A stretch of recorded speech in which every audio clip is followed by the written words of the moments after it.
was seated at a cafe with two of her friends. They hadn't been able to catch up for a couple of weeks, and they'd finally found time. She was listening to them talk about an upcoming concert the following week, but Your Name wouldn't be able to go because she already had plans.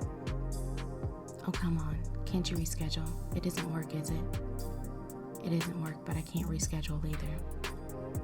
It wasn't that she couldn't, it was that she had no desire to do so. "Well, what is it? Maybe we could join you." "Absolutely not," Your Name thought to herself. Instead, she told them, "My weekend after that one should be free. We can do something together then." Both women began to nod but stopped short as something over her shoulder caught their attention. "Hey, don't the two of you work together, Your Name?" She turned over her shoulder to see who they were talking about. He looked in their direction, flashing them a smile. Your Name returned it before turning her attention back to her friends. "Yeah, that's Gojo. Yeah, that's his name. He's so fine. I let that man do whatever he wanted to me and thank him for it." Your Name smirked, shaking her head as she took a drink of her latte. I don't know about all that." "Why? You don't think he's attractive?" "I have eyes. Yeah, he's attractive, but I've heard he has some questionable traits."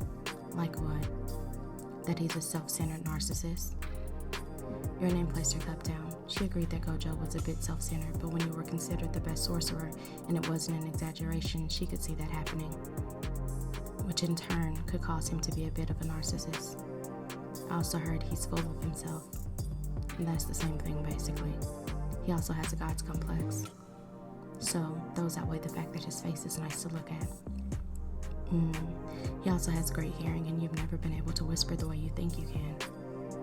Your Name nodded her head in the direction of the counter where he was waiting for his order, body angled in their direction.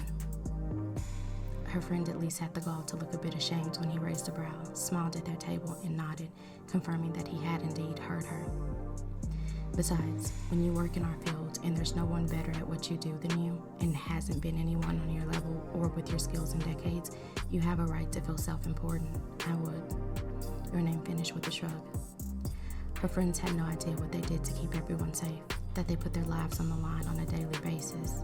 So, she always found it funny when anyone in the dark tried to cast judgments, even if they were spot on in Gojo's case.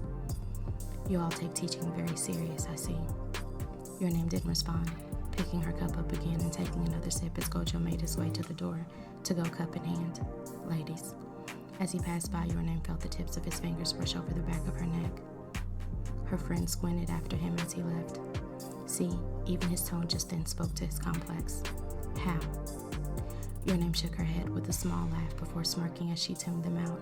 Sure, he may have had a God's complex, but it didn't bother her, especially since it was her altar he worshipped at most nights as her name filtered from his lips like prayers.